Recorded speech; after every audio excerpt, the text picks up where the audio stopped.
E noi abbiamo scritto innumerevoli lettere, però gli aiuti che sono arrivati agli enti locali e alle famiglie sono assolutamente insufficienti. È fondamentale agire tempestivamente perché siamo molto preoccupati per quello che può succedere a settembre. Prevediamo una crisi sociale che rischia di travolgere davvero tutti.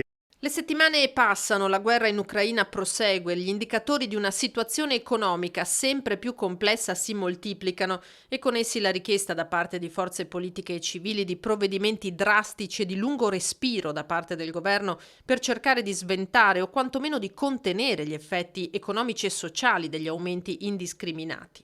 È un periodo che doveva essere quello del rilancio, invece rischiamo di vedere un rallentamento forte che mette soprattutto in ginocchio per l'ennesima volta le famiglie. Questo noi non possiamo permettercelo e non vogliamo subirlo e quindi chiediamo davvero fortemente al governo di intervenire. Nel frattempo le amministrazioni locali si stanno anche attrezzando con comunità energetiche, però le tempistiche sono quelle che prevedono la progettazione e la realizzazione, quindi ci vorranno degli anni. È fondamentale che il governo intervenga oggi per evitare una crisi sociale dei prossimi mesi.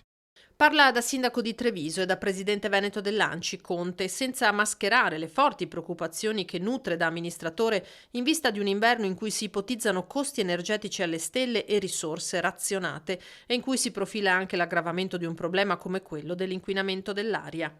Rischiamo un inverno davvero complicato da un punto di vista economico ma anche da un punto di vista ambientale, perché tutti coloro che non accenderanno le caldaie perché il gas costa troppo ed è evidente, c'è anche una speculazione clamorosa, si scalderanno con strumenti alternativi, con vecchie stufe, con caminetti, con pellet e quindi peggiorerà molto anche la qualità dell'aria. È un tema molto delicato che va affrontato subito perché settembre è troppo tardi.